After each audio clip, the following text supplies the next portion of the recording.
Welcome, BBCers, to episode number 262 of the Broken by Concept podcast, the number one League of Legends solo queue educational and motivational podcast. Curtis, Charlie, we've got a spicy hot topic for us to start with, us solo queue players, something a lot of you guys can relate to. We're going to be reacting to IWillDominate here, who's reacting to what another coach said about a particular play in a game. So, Charles, you brought this up. You're the one that has seen this. Should we just start playing it? Any comments you need to know before we start this?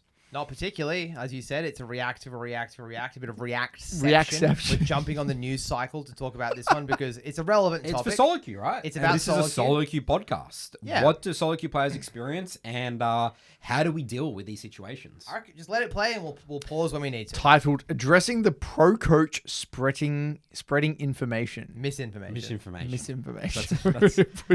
You nailed that, mate. This is why I read the mailbags and stuff, right? Because There's a reason. All right, come on. Anyway, speaking of mega criminal things, I saw the worst short known to man. It's actually not the worst short known to man, but I just saw like complete misinformation on the timeline. Let me see if I can find it. Here's the short. Jinx has an entire item. I feel like there's this weird content creation coaching thing now where when you play solo queue, people have this mentality where yes, you are the only person that you're responsible for, but that you should also blame yourself for everything that happens in the game. That like anything that happens in the game, you have to have some takeaway that is like, oh, well then I should do this differently. Like you should always do something differently based off things that happen in the game. And I completely disagree with this mindset. For context, like I'm somebody who's played solo queue for years. I grinded solo queue for a long period of time of my life. I've probably played 40,000 hours of solo queue legitimately, maybe more. That's a conservative estimate. And I've been somebody who even last year when I wasn't playing the game that much, I was still able to hit challenger because I think I have good fundamentals towards climbing, like understanding what you need to do to climb. And I think part of climbing in League of Legends is just understanding that you will lose games, right? And to not take irrational conclusions away from things that happen. So watch this clip and we'll talk Jinx about it. has an entire item in base. So this guy is challenger apparently. She spam pings people to back off, takes a recall to get her item. Meanwhile, her entire team dies and enemy team ends the game. What is the mistake? Is it just unlucky team and go next? Blame the team, learn nothing and queue up? No, actually the entire fault lies on Jinx and the mistake goes. Like this is a crazy statement that the entire fault lies on Jinx. So if you base for a completed item where there's not an objective that they're playing for, if you base and your team has to, like there's a soul fight or something and you're not there on a soul fight as an AD carry, that's fucking bad, right? Like then your teammates will probably just fight it anyway.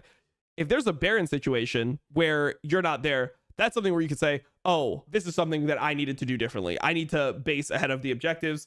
But if you're in a situation where you have a big completed item, like an armor pen item or IE or whatever it is as an AD carry, you have a big item and you spam ping your team to not fight and you go back and you base and the enemy and your team just goes and runs it down 4v5 into the enemy mid tier 1 turret. You do not say, oh, this is entirely my fault. Like that is such a ridiculous statement. What he's saying is essentially that what these guys did wasn't even 1% their fault. Running it down mid is somehow not even a mistake. It is entirely the Jinx's fault. It's back almost a minute. So let's go back and see. Here we see Lilia and Aatrox, they die. I'm not sure what time it is in the game, obviously, because people like farm at different rates. I assume that Baron's up. You got somebody level 18 in the game. Baron's probably Baron's already been taken. Drake is already down. There's not anything to fight for right here. If you look at the map, there's no reason why you are forced in this situation to need to be with your team at all points. Now Jinx's number one job to keep in mind is to run out of spawn at the latest when Ahri is spawning. So that means when Ahri's death timer has 8 seconds left, that is the last call for Jinx to press recall. And why is that? It's because tempo is more important than you. Jinx has an entire... I don't even understand why that would be necessarily the thing. Like, sure, I get that you want to be with your team, but there doesn't seem to be any... You don't need to base exactly at the same millisecond as your teammates in order to be in the next fight. If you're in a situation where you're winning a game like this, you have an item that's going to win you the game, which is normally like an LDR will make you, or a mortal reminder is going to make you exponentially more strong because of the fact of like how your champion works, like how crit works, like, you know, the whole system. All these items are mega spikes. It's not like, oh, I'm just like a fraction stronger. So, I mean, it's just such a ridiculous mindset to go into solo queue and then try to blame yourself for everything that happens in the game. Great. I think we start there. So I think that's all we need to listen to. Yeah, okay. That's all we need. Yeah. So, Very cool video. Very I opinionated. love this. This is We're such talking a, about improvement, Nathan. You love talking about do. improving at the game. and I love that this is such a realistic solo queue situation that a lot of people get into. So, how do you guys want to start? Do you guys want to break down the play first, or break down the whole mindset of? I think we talk about the play first. I think it makes sense. It's a weird play because we just recorded a video on Tempo, which is coming out on this channel in a few days from now. Like, we literally just spoke about this exact thing. I think we have to talk about the play. Yeah. Okay. So obviously we have Spotify listeners and all that. So let's sort of describe this first a little bit for people. So yeah, basically the Jinx here, you know, this looks like it's quite late in the game, as IWillDominate said. I was level 18, so the Baron must already be gone. And there's no objectives up right now, but the Jinx is basing. Her team is sort of just ARAM in mid, running it down mid, and they're going to die. And then the Jinx is obviously not going to be there and then can't fight. So, you know, it's interesting with these plays, like just talking about like coaches and like making this type of content. This stage of the game, I don't really care about what my team does or the mistakes or whatever it is this stage of the game. Like in terms of you actually getting, just really practically getting the most value out of League and learning League, especially if you're in the lower ranks. You know, we're talking about the lane phase, like champ mastery, like sort of my principle is, especially as a jungler, because I play lots of early game junglers, the later the game goes, the less control I have over the game in a way. So if, you know, plays like these happening, these are going to happen in games, and like, I don't really care about it. I don't really look at them in the review. I don't sit there and like say, oh, I got to blame myself for like not, I should have recalled or whatever. I don't really think in the whole context of you actually improving and learning League of Legends at a high level. These sort of plays and situations actually are not that important in my view. What do you guys think? Yeah, interesting. I mean, I think this might be a role thing because I actually think this is incredibly important. For an AD carry. For an AD carry at all levels of play, to understand what Agreed. the hell's going on, to make sense of the mid game, make sense of numbers advantages, why fights are happening, and how you can contribute or not contribute, or even just understand why they happen is so important because as an AD carry, I've said on this podcast before, it's so much about how you respond to what your team does. So it's super crucial that this short is not just made about a jungler or any player. It's made about a late game AD carry, which is Jinx. Your whole identity and reference points, Nathan, is this. That You makes play the sense, whole yeah, game yeah. for Yeah, this so moment. this is the one moment. You This get to your is the key game. spikes. This This is it. And as a carry, I always say, if you're ever not at a play and your team die, you know, you're at your key spikes and everything, you need to go back and identify why you're not there. I think that's Yes. a very pivotal moment in the game to review. And let's just be super clear, just to get our kind of stance on this before we dive deep, because I don't want to have this like where we kind of list all this data and then we say what we think. Let's just literally say what we think off the bat, right? Let's just not like. So edge people in that whether Jinx should blame herself for... Yeah, I mean, I'll start. team I mean, dying. I'm the AD carry, right? So I think it's literally both. It's not one or the other. It is not the team's fault. It is not the Jinx's fault. It is each individual's fault themselves. And it's not about whether... I'm not assigning fault or blame as a way to attribute the loss. It's more, where are the learnings for each player? That's all you're looking for. What can the Jinx learn from this? As the guy in the short has pointed out, beautiful learnings. That is spot-on learnings. I love the way that's analyzed. I don't agree with IWillDominate at all in the clip. I think that is exactly how I would review it, and that's how everyone should review it as the AD. Now, the rest of the team review it in a different way. All the other 4 players would say, why are we sieging the mid-tier one when my Jinx is in? And also with no Baron, by the way, And as well. both are true. Yeah. Both are true, right? And the whole excuse of like, what there's no objective up, so why am my team fighting? That's bullshit, mate. We're in 2025. People fight for God knows what That's the reason. chaos and the chaotic nature of The game has solo queue, evolved. It's Yeah. the Murphy's Law of League of Legends. If a fight can happen, it will happen. This is how I teach AD, and it works. I think it's important as well, just like be asking that question as like that curiosity. Okay, I am aware my team might fight. they fight, they die, I'm aware that's going to happen. I'm happy to recall and just like sort of gamble that. And then like maybe in other games they experiment with it. Like you sort of just got to have that as long as like let's say if I'm working on with someone and they intentionally recall in here and they're saying I'm prepared for my teammates to die, all good. Let them die and then you go push a wave or something like that.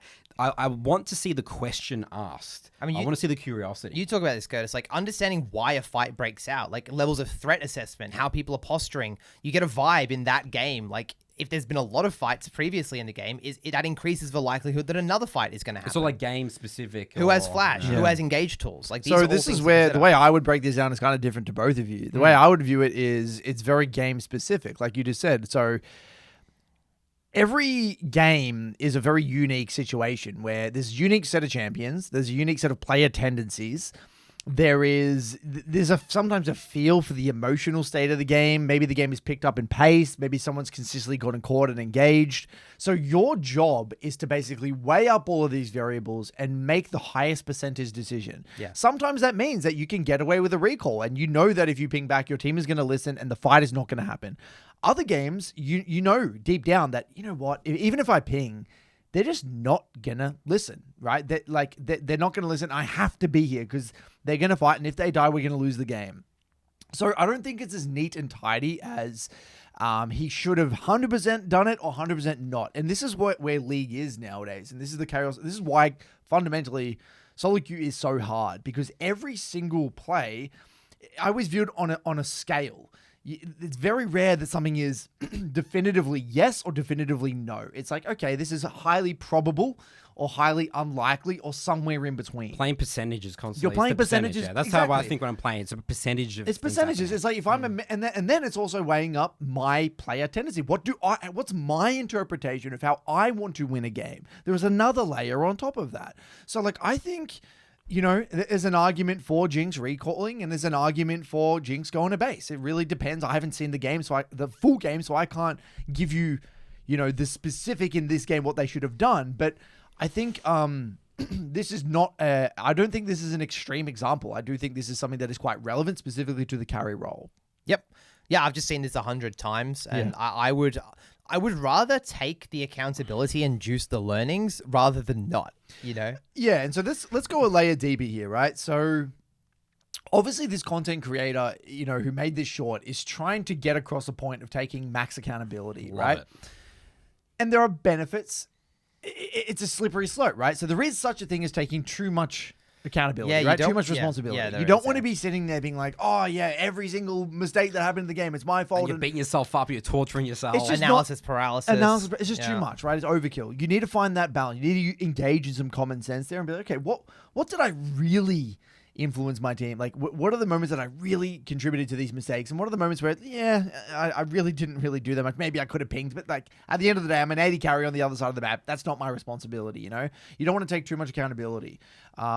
So like, I think that as a general, but then if we even zoom out even more, in my opinion, the League community has a problem with taking accountability. So seeing content relating to this topic, in a way, I would rather content creators go maybe a little bit too extreme. Because everyone's so far on that end of the Exactly. scale. That's why I was speaking so passionately before. I just immediately jumped Because to no. we're kind of on that bandwagon, right? Yeah, we're we trying are, to yeah. pull the community, and sometimes we we don't are. even pull them to that. We're just trying to get Yeah. them to an even. Because they're just so get far curious. back negative. Yeah, They're yeah. constantly blame. Like we see on a day-to-day basis in our coaching sessions, people making mistakes and blaming teammates. Right? This is on the other side of the spectrum, which Yes. is like they're maybe playing well and still kind of taking accountability, but there's a middle ground to be found. And so this person, this content creator, I'm assuming we're making a lot of assumptions here, we don't know for a fact, is trying to maybe get people excited about taking accountability, which I think is a net positive, and I think something the community at large needs to maybe embrace more. Yeah, I agree. And I think to give everyone the benefit of the doubt, when people fail to take accountability and they blame their teammates, I don't think it's malicious. I think it's a lack of understanding. So content like this, where it explains how you can take accountability and like, you want to view your teammates' decisions not like they're a pack of inters running it down mid. You want to humanize them. Like, why are they doing that? There's How always can a I- reason. Exactly, right. And I think that some of the way that Dominate is speaking here, and obviously he's a streamer, he's being a bit hyperbolic, but when he says they're running it down mid, it's like, yeah, again, it's a 1 minute clip. We don't really know the context of what's going on, but people generally do things for reasons in the game, And you can use those reasons on the inverse, like if you understand your teammates and why they make mistakes, it makes you more of a lethal player because then you understand you're going to get opportunities. The enemy is going to make mistakes like that and like see what they might do in these situations. A big narrative that I sort of had a lot of the time was I thought that if you walk over a ward to gank someone, like they're never gankable. But then I saw my teammates die to the jungler walking over the ward, and then I started to understand, wait, if I actually break down that situation, understand, oh, my AD carry or whatever was greeding for a cannon minion and stuff, and then you can realize... Or they're in the middle of a trade or something. Or in the middle of a trade, and then their mental stack's overwhelmed, and then I started applying that to my gameplay. I was like, oh, my teammates died to this, I can do the inverse. I can kill them by walking over a ward. Yeah, another example of that same concept. Like, I'm in games and I see an enemy AD carry like contest me on the mid wave in such a weird way. They're being so aggressive on the wave. Why aren't they getting punished? I'm like, if they can do that, then I can do that too. And then I start bluffing more waves and like being more creative. So Nathan's right. You can definitely learn from people's mistakes. Yeah, like use that. it as a positive. Yeah. That's what I feel like sometimes, this mindset from IWillDominates saying it's like, it's their fault, thing. Let's just be curious a little bit about it. Ask the question and, this is League. Don't get angry or, frustrated like your teammates making mistakes. Just relax. Let's play solid. Let's adapt again. The Jinxing here could easily just relax in this. Like, hey, teammates die, go push out a bot wave or whatever it is. And then the proof's in the pudding. This person's a challenger player, right? So they're obviously doing something right in their advice. So like I do, and now I guess to go on from IWillDominates perspective, there are some stuff I agree with that he said, by the way. Yeah, you're going to get into I was going to say the same. Like, I think that there are content creators that do tend to give advice that aren't based in reality and then it may be overcomplicating the game. Yeah. I do think that is a thing. And then I also think a lot of content creators tend to speak of the game in generalities. Like you have to take, for example, he's saying here, you have to take max accountability for every mistake, right? But there are other things such as like, you always got to do this in this situation, always do that. And, League's not really one of those games. So I kind of, in a way, I'm on the fence with this post because I kind of like content creators like IWillDominate sharing their opinions about things like this because it keeps the coaching community honest in a way. Like, maybe we don't fully align on this particular critique, but I think at large, this is good to see from higher level players. It's like, well, are these people really telling the truth? Does this make sense? Is this sound advice? Is this things or that is this like out in La La Land, Fairyland? Exactly whatever, right. Like I do. Coaches can be very theoretical. Exactly right. Accepting that games are unwinnable, like he said, Yes. is so important. So important. For explaining the journey. So that is clearly a benefit of having his thought process. And if you take too much accountability to the point where you're trying, and we have clients like this who try and problem solve every game and they want to find a way to win every League of Legends game, he's absolutely spot on that is not correct. So maybe, and this is, I don't want to go too in depth here, but maybe IWillDominate skill set. Maybe this is something that he himself is not great at. Maybe he does lose in the mid game by desyncing with his team and he wins other ways. So when this skill gets explained, it doesn't comport with his view of reality because it's not the way that he wins solo. It's not how he wins solo queue games. So for him, it may actually seem like it's quote unquote misinformation because it's not what he had to do to get challenger, but it's a different role as well, right? He's a jungler. This guy's an AD carry, right? There are different. I mean, Nathan even said he wouldn't care about this. No, I don't really care about this. Exactly right. So maybe he's biased. IWillDominate's biased because he's a jungler. He has his own interpretation of the skills that he's developed to get to that rank. So again, I can understand from his perspective, maybe this is something that he himself hasn't done. Therefore, he's assuming that this is straight misinformation. So I don't want to I don't think IWillDominate saying this with like malicious intent. I genuinely think he's trying to kind of be like, oh, I genuinely think this is bullshit. That's what he genuinely thinks. But the reality is that there are other interpretations of how to win the game. And that's the beauty of League as well. There are many ways to win League. Like if you look at Nathan, the way Nathan plays solo queue comparatively to some other junglers, they're both winning games. They're both very good junglers, but they play jungle in a fundamentally different way, maybe based on the champs they play, the skills they develop, their interpretation of how to win a game. So same thing for me in mid lane. So I think, I think it's important to kind of, understand that. Yeah, and I guess just as well, teaching a League of Legends concept in a 30-second short is a pretty tall task. Yeah. I would say it's impossible. You can't talk about tempo without the context of the game. I think that's safe to understand. Yeah, right? sorry, there was one more thought I remembered while you were talking, is he said that at the very beginning he was prefacing the video by saying, something that's important to understand in solo queue is learning that you're going to lose games, right? Yes. And in his mind, Jinx messing up or the team overstaying, right? And or sieging mid when the Jinx is in base is one of those moments where in his mind, he's automatically cataloging as, oh, it's just out of my control. It's an auto loss. It's an auto loss. I'm just going to move on, which is kind of healthy in a way, right? Because he's thinking, okay, well, this is probably not worth a lot of my attention. I'm going to focus my attention elsewhere. I don't want to overcomplicate it. Move on, get another game. And that is, in League, a very healthy mindset to a certain degree. You need to not overcomplicate shit games. Sometimes things are going to happen that are out of your control, and you need to move on from those scenarios, not over-review those games, and focus your attention in 20%ers. The difference in opinion here is that this Jinx is saying this isn't out of my control. This isn't an auto loss. This actually is something that I could have adapted to. And that's where that fundamental, difference in opinion really lies. And I think that's just a role thing. I'm just gonna go ahead and assume that he doesn't play much AD. He might not understand necessarily to what extent you can influence his stuff as an AD. AD carry is such a unique and very confusing role, especially to junglers. Like, this is just this is ultra important. I understand my AD carries. Don't worry, Charles. So moving on to our next topic today. This is going to be an interesting 2-part little post. This is from our Skool community, We Teach League Skool community. There'll be a link in the description below to get access to our free community. It's posted from Adam. Okay, so the first post was 6 days ago. So Curtis, before you read this, is this like a shot and a chaser? The way I view these two posts. Yep, it's a shot and a chaser. Exactly right. So the first post from Adam was titled Tilt and How to Deal with a Large Sample Size of Games. The BBC always preach that things like the amount of inters, bad teammates, and unlucky games are likely over-exaggerated and overblown.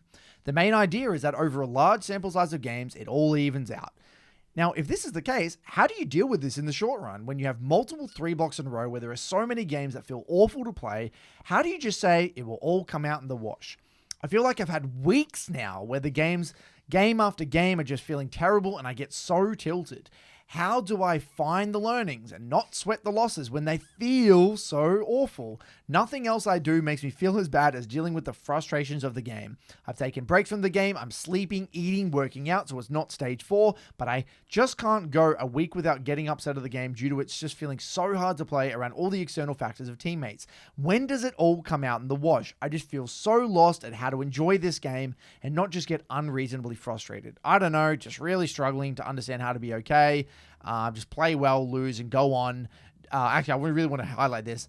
I'm really struggling with the idea that I can play well, lose, and just go on doing that. It will eventually even out. It just feels awful. So I read this post 6 days ago. Now, we're going to fast forward in time. 3 days after that, he comes up with another post. Update. I figured it out. I was chasing the dopamine of kills at the expense of my leads and putting myself further behind. This is a follow-up to a post I made earlier in the week when I was emotional and feeling frustrated and the amount of games that felt out of my control and was leading to some serious tilt and toxicity. I was crashing out because of chasing kills and playing the game like team deathmatch. This has been an issue for me as long as I can remember, but somehow I forget about it every few months and find myself tilting. My ADHD tends me towards trying to go for those high dopamine kills when I don't know what the next move is, especially when I'm ahead, even if it doesn't benefit me or the game. I see a 0-4 laner, I have to flip the game trying to kill him.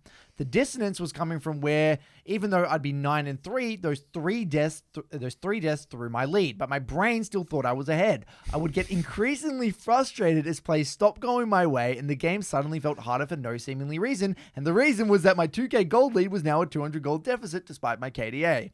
The opposite would be true for when I was behind. I'd keep trying to fight my strong laner in a desperate attempt to get back into the game and obviously lose and just put myself further and further behind to the point I was just useless and the same outcome, the same game feeling and feeling out of my control. That lack of control without proper understanding is the root cause of tilt.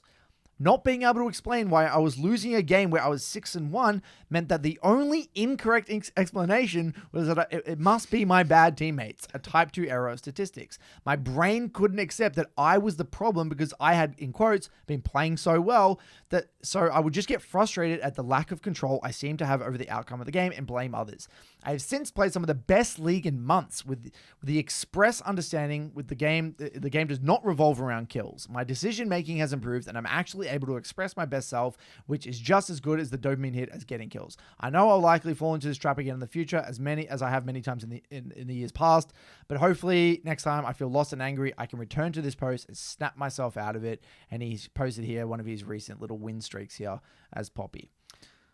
I think it's really funny, and the League community is so good at this, so guilty of this, is they start losing, they play bad, and then something really not even connected to their gameplay or anything like that. Just here's the narrative. Yeah. Here it is, just vomit it flies out. in. Just flies in. Here we go. League sucks. It's just shit. And then, wow, what a coincidence. When we actually get into the details, we actually play well. Wow, suddenly the game will make sense, and then it's great.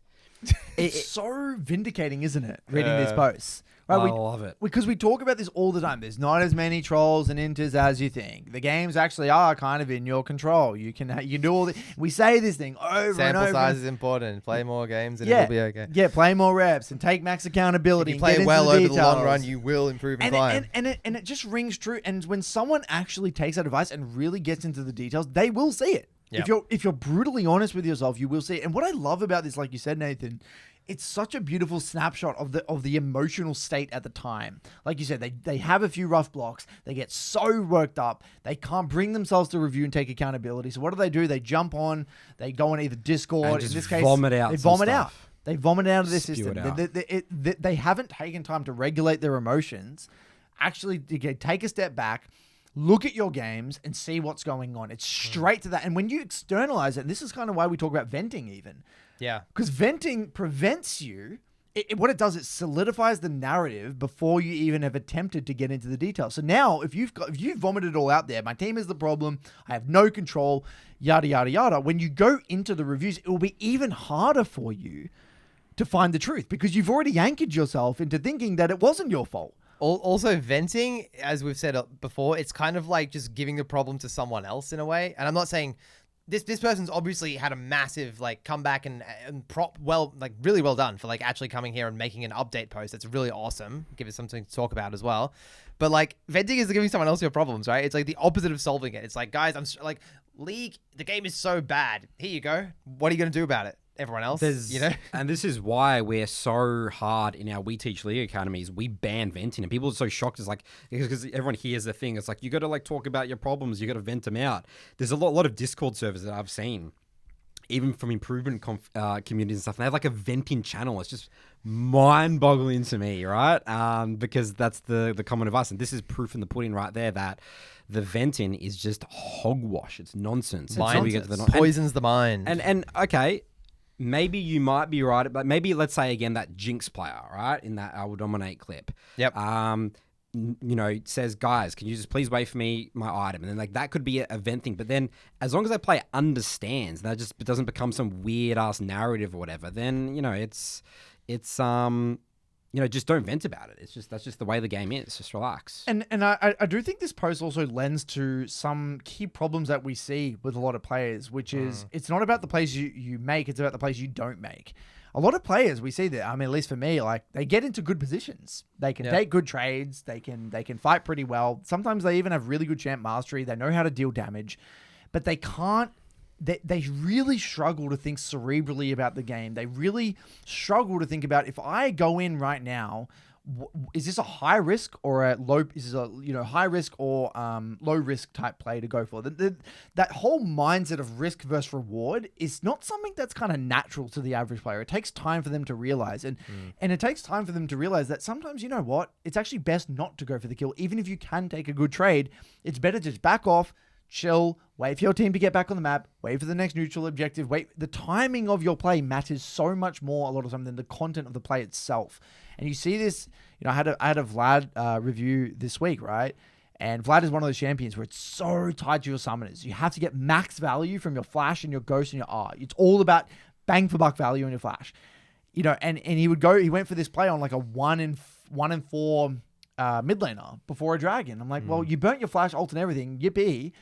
Well, you're going to lose the next team fight. What are you going to do in this next team fight? And he's I didn't really think about that. And that's what League is about. League is not just about that play in the moment. It's about how this play is going to impact your future decisions.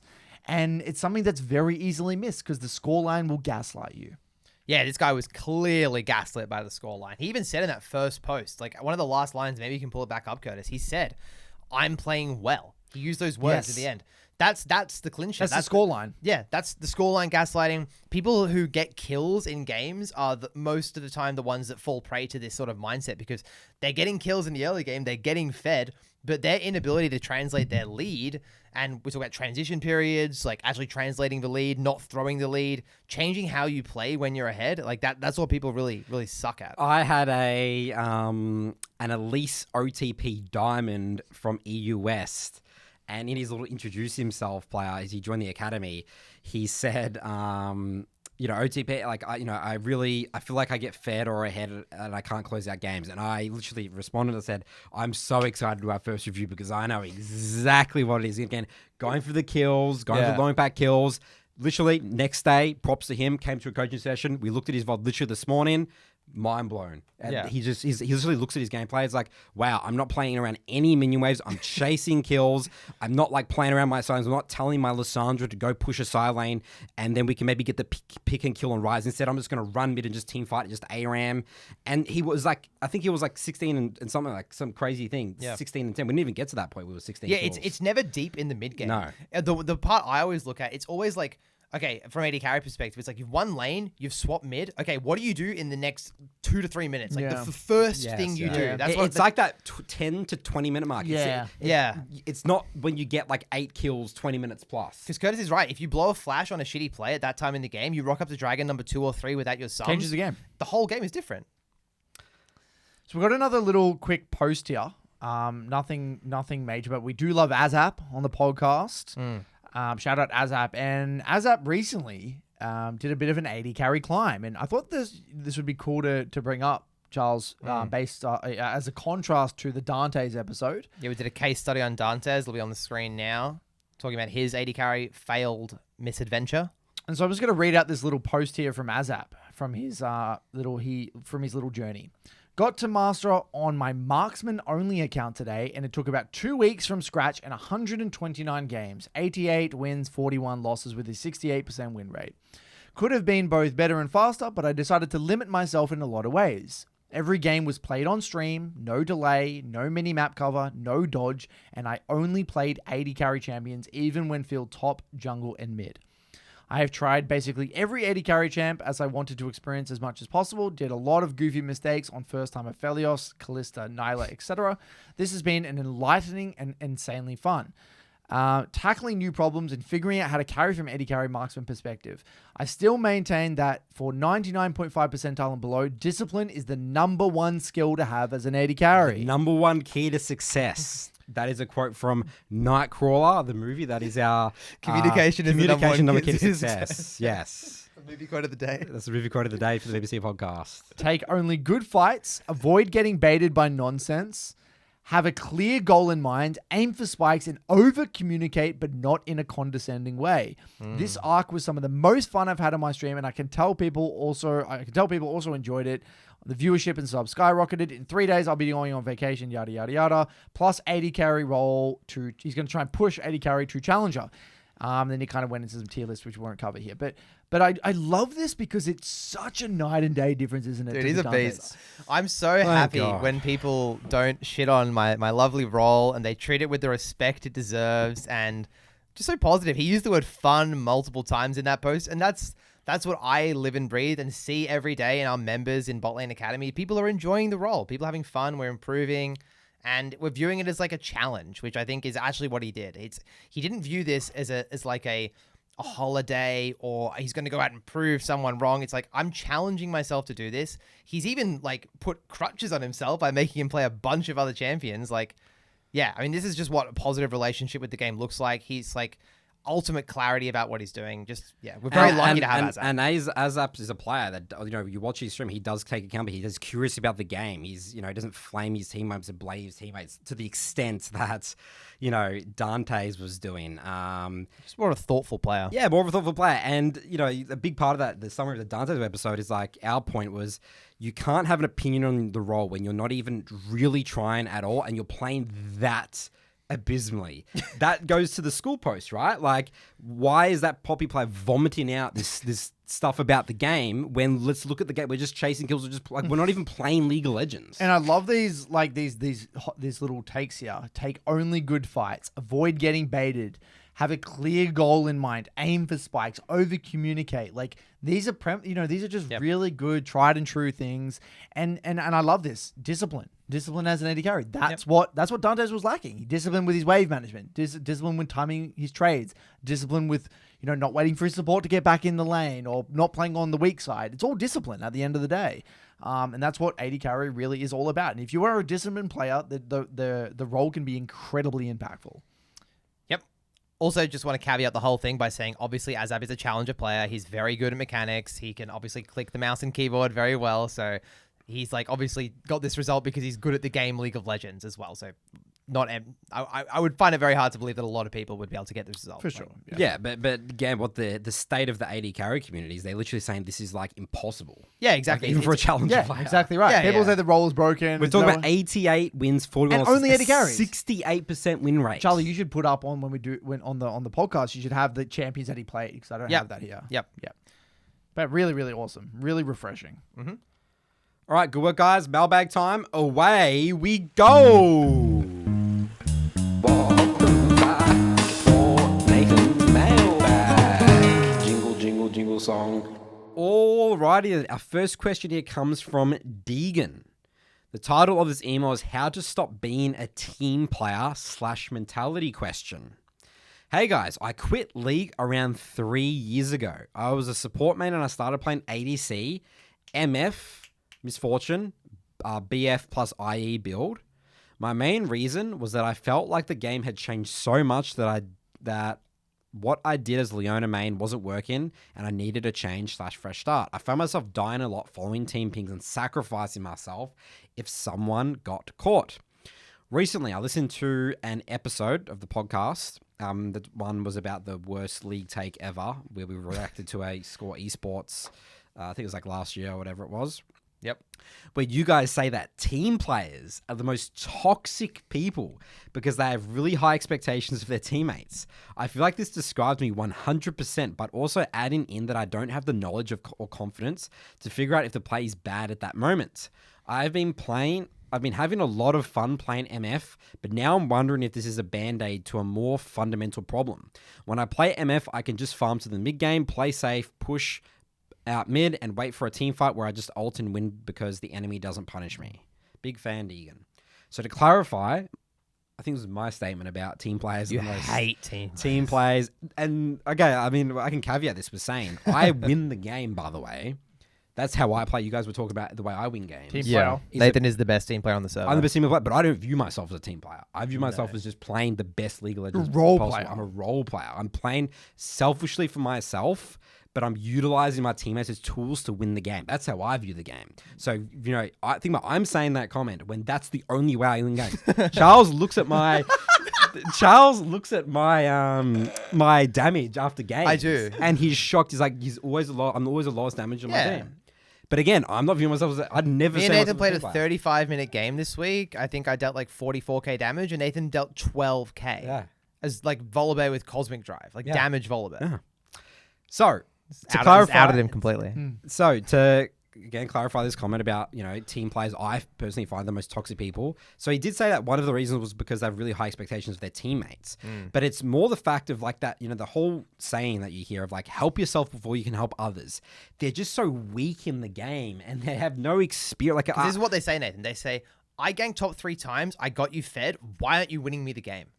Yes, or compensating and helping people, or but you've skipped 100 camps to gank top overrun. 3 times, and now you're a fucking cannon minion in the mid game. So obviously it's going to be hard, When I make that play, I've got all my camps off the map and I'm making that play. It's more high percentage. And maybe they're low value kills to begin with. Maybe you're not really denying any minions. Maybe they're hollow kills, I just think about a Leona, roam in, like over roam in to like mid lane, they're like a Victor versus Huawei mid. They're both full HP, just missing all this experience. Like sometimes I see their AD like, carry is just like getting like 4 out of 6 minions on every wave on the tower. because they're a team player, right? They're helping their mid lane or whatever. Sometimes I see some wild like level 5 Alistair at like 15 minutes or something, you know? Just this wild thing. So you've league, no matter what role you play, no matter what type of champions you play, you need to have the mindset of experience gold. You need to help yourself first before you can help others. Yeah, no, I kind of resonate with this in a way when I play particular champions. It does feel shit when you're playing kind of facilitator-oriented champions, and in a way, maybe you do set up your team and you do fundamentally good plays and your team doesn't execute, right? And I'm sure that's something, Nathan, you felt, right? Where you just lose that game, move on. Yeah, and that is inherently frustrating. Like, I do think that is inherently frustrating. So, like, I think you got to okay, so what being a team player means, it basically I'm interpreting that as you're being overly reliant. I mean, and I think the only way to change that, actually, the most effective way would be to play a champion where you are the carry. And to play like a carry, right? Do you be the one that needs the resources? That would be the... Yeah, I mean, let me break down this last little bit he says about Misfortune. Like, what's he yapping about there? I play Misfortune, I can just farm to the mid game, play safe, throw my ult. Like, come to a review session, mate, about Misfortune. We're going to be talking about Q bouncing on every minion. You're going to be punishing last hits, stacking waves. We got to win the game. Smashing the enemy under tower, tempo basing, coming back, going up in items, stacking dragons. Let's go. Come on. You can have so much more impact on the game other than doing that. And are you being a team player if you're playing MF like that? Like, not really. No, we're carrying the goddamn game. But fundamentally, you just need to be willing to limit test as well. Like, you can't be afraid to make mistakes. That's the big problem, right? Like, fundamentally, like he's saying here, like, just quote unquote play safe. Like, you want to think about min-maxing your kit. You want to think about min-maxing tempo. You want to think about min-maxing your trades. Like, it's a mindset shift more than anything, right? It's all about how do I deal as much damage as humanly possible. And especially if you're playing an AD carry, that's all you're there to do, is to pump out damage. So I think it's more of a mindset shift more than anything. Let's address here saying I don't have the knowledge or confidence to figure out if the play is bad at that moment. That's okay. I get this question a lot, Curtis. I'm like, what do you think? Like, if someone posts a clip and they said, I don't know if this is my fault or my team's fault, how do I figure that out? Again, I don't expect people to be able to 100% solve their problems. Just, you make a decision, you try to review it to the best of your ability, go with what your instinct and your intuition was in the moment, and then take what you can and move on. And over time, as you get more repetitions and you put yourself in a large amount of scenarios, you will slowly, intuitively start to realize, okay, in these moments, I can be doing this and I can't be doing that. Oh, that reminds me of that other play. And you kind of slowly, but as long as you're playing with intention, and intensity, you will slowly develop game understanding just through sheer pattern recognition. And it's okay to take one thing away. This is the way I view it. Imagine you have a skirmish like that, and maybe there is like 5 pieces of information 5 learnings you could take away from it. You might only walk away taking 1. That's okay. 1 is better than nothing. You just move on, take that one thing, continue to build those building blocks. And really practical advice here, the way that I always learn and figured out the game, especially from a jungler's perspective, but you can apply this to every role. Correct me if I'm wrong, mid laner and ADC here. If you always review and look at the lens of a play in terms of the experience and gold lens, did I get more out of this than the enemy team? And then there's other layers to it. Okay, I burnt my flash here. We got the kill, but I didn't have flash for the dragon fight that just came up 50 seconds. Was that a play worth going? You're jungle through and through, mate. That's not how I think about That's problems. not how you problem solve. No. I mean, I don't know about you. Some problems, Charlie. I mean, I would never break it down like that. No, I don't think I've ever asked that question. It's more about, again, micro macro. Yeah, micro macro is what you need. You look at the micro first. Did I deal damage? How do I play my champion? Yeah, what abilities did I get hit by? Yeah, did I use my abilities well? Did I pump out good damage? Was I targeting the wrong person? Did I misuse my summoners? Then it's like, okay, why am I here? And then I would look at stuff like information gathering. Like, did you have enough information? What did you do with that information? Because that's the difference with jungle. The jungle role a lot of the time is efficiency, right? That's your number one priority. That's right. Am I wasting time here? Why am I not on camps? Why am I not in... Why am I not hovering my wink on? It's all about efficiency, 'Cause time. you probably tempo. get met with a lot of problems where it's like people don't really understand the value of the golden experience. Where I think laners kind of get that a lot Yeah. more. Like the golden experience is kind of more on your screen. They're opposite. They're like greeding for it too much, and they need to like limit it. Or Yeah, whatever. well, it's just more about playing just more accurately, playing more to your champ's identity. Well, again, the location of fundamentally, your team. I think the jungle role kind of rewards a more cerebral way of playing the game, right? That's fundamentally. I mean, not always, not all champs, like not like not some carry junglers, but for the most part, jungle is a cerebral role, right? There's also Comparatively- options with lanes. Like Nathan says, with jungle, there's usually like a right and wrong kind of situation. But with I mean, AD carry, I won't speak for mid. Like you can approach a situation a billion different No, ways. no, it's the same for mid. As long as your behaviors match your intention, that's what matters. So as long as someone has intention in the play, I can't calculate their intention like Nathan just said. It's Yeah, just, no. Like, yeah. So yeah, no, it's a good question, and I think the last takeaway is the fact that you're aware of this problem is a huge step in the right direction. Most people who have this mentality aren't even aware that they have this mentality. they'll live and die by Yeah. the whole like I'm a team player. Yes, yeah, they'll live look and die at by me. that. And the fact that you see it as a problem, you're fine, man. That is honestly the hardest part about getting out of this mindset. Step number 1 is always being aware. Alrighty. All right. Well, then now we're going to go. I mean, you guys are roasting me around the jungle lens. Now I'm just going to take over this podcast with the jungle. They should question. delete the jungle role. This one here comes from Saint. The title of this email is looking for advice on jungle fundamentals and champion pool growth. Get out of here. Hell, yeah, jungle's just clearly not welcome on this podcast, as we establish every I'm an goddamn ex-jungler. I'm like an ex-smoker who hates smoking. You know, like calls Every- other people out for smoking. goddamn podcast episode. All right. Hello, BBC Podcast. My IGN is Alukra. I've been watching your podcast for the last few weeks and have been enjoying my time watching. It has made me think deeply about my own gameplay and made me realize that I'm lacking a lot of general game knowledge that an Emerald ranked player probably should have. I'm a jungle main and a tank hybrid Nunu OTP. I hit Emerald in under a year of starting the game, but I'm starting to see how my learning the game through only the lens of jungle Nunu path might have held me back in some ways. Good thought process. I don't know if you've seen the episodes where I've talked about Nunu, but I have come to the same conclusion many times over this 260 episodes in my 5 years of jungle coaching. Nunu does cheat the game with fundamentals a little bit with the way it's sort of like it's such a unique way of playing the game. Like the W cheats ganks fundamentals a lot of the time, which is what I see a lot of Nunu players fall into the trap. They have no understanding what a good bad gang Because is. every gank is a good gank. Yeah, every gang's a good gang. I'm snowballing on their heads, getting kills most of the time.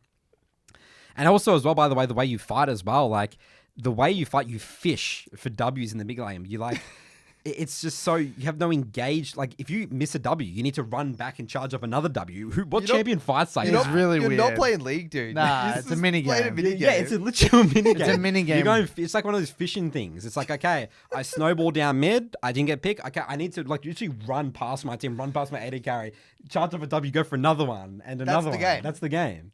Yeah. It's bowling. mental. Doing some bowling in the mid lane. It's so We're going to unique. strike. I'm just 10-pin bowling. Most of what I know about jungle and the game at large comes through the lens of early game hyper ganking jungler with Nunu, which I realize isn't the foundation of jungling overall because Nunu plays so differently from many other champions, especially when it comes to fighting. Yeah, like if you have no W, if you don't start the fight, think about a Nunu running at you with E and Q and a whack and an auto attack. You are the most useless. I had this Nunu player in the Jungle Academy and I roast him. He's from Os. When he doesn't fight, when he just runs at someone with no W or does a little short W, like it's like a tiny little taps it. It's just end the throwing a review. snowball. And then he's compensating for his team and he just dies. Dude, and they're never farmed. They no, always, yeah. And they're they're like a always 30. like 2 levels down. Yeah, on your it's the jungler. classic 30 farm at 10 minutes. Okay, I feel like I've missed out on lots of important parts of jungle fundamentals. The 3 areas I feel I struggle with the most are ability, knowledge, and thresholds, understanding both ally and enemy kits, including how to dodge key steal shots and manage certain moments of damage spike, CC, or zone control. Now, Charles is pointing at me, so I actually am I Nunu one-tricked a lot in my journey. I remember. My Nunu was lethal. Very lethal, actually. Yeah, I can cheat the game so much with like dodging because you have phase rush. I don't know if you Yeah. play the thing. You phase rush, I remember and again, that. think about the way I'm fighting. I'm getting to snowball. If you're either dead or not, there's no fight And then you after. sit there and ult. You get a fat shield. Yeah. And like I can't hit you because I'm being ranged. So you can get you can abilities and stuff. They're not really that. Think about Kindred. Like you're trying to dodge everything. Yeah, nothing's trying to really that die. important. Yeah. I just find joking. Nunu so funny. It's really funny. It's like I'm just imagining my life. I've just come off a 45-minute Yunari game. I'm just like Sweating. Neo in the Matrix, fucking trying to dodge everything, weave my autos and stuff, and now this bloke's just just rolling this ball around. Like we're not on the same planet. Jungle fundamentals. Knowing what makes a good gank. That's what I talk about. How to set it up, when to farm versus pressure lines, and how to prioritize objectives. Lane knowledge. I'm often unsure what to do after a gank. Push, hold, reset. I know there is more I need to know about lanes, but I am unsure what I'm missing. That said, I'm proud of what I've learned during my climb, and I do believe I can play Nunu to an emerald or higher standard. I'm just wondering how to best round out my gameplay knowledge from there. I've been considering starting a new account to relearn jungle from the ground up with a different champ or small champion pool. Do you think this is a good idea? Would OTP and a new champion just land me in the same spot I'm in now, but with a new champ? My goal is to reach Master, possibly Challenger, and while I don't want to drop Nunu, I'd love to be able to 2-trick at the Diamond or Master level by the end of the year. Any advice would be gratefully appreciated. Thanks again. I really have been loving the podcast. So, great question is why I did pick this. Again, I'm a Nunu expert here, and I have gotten to, Grandmaster with Nunu at OTP back in the day before I actually played some more real champions. But another example, good case study is Hyden. Hyden was also a Nunu OTP getting into his league, and that's when he first got to Challenger and then he has a very sophisticated game understanding and game knowledge, and he became a Fnatic coach, and now he's like a really, really good coach. Cool. How is that possible playing Nunu, right? How can both exist? Why are, Charles laughing saying we're a different universe and planet? You can learn a lot from Nunu if you're hypercritical about and learning about the game, because the awesome thing about Nunu, and why I love Nunu, is that your mental stack's completely free. You can only think about the game holistically. You can think about win condition assessment. You can think about objectives. You can think about what good and bad gank. That's actually what the entire champion is basically doing. So Nunu players can go different directions. They can play and just run around and laugh around and go do the snowball, or they can be very cerebral about the game, like myself, like Hardom, getting Nunu to high elo.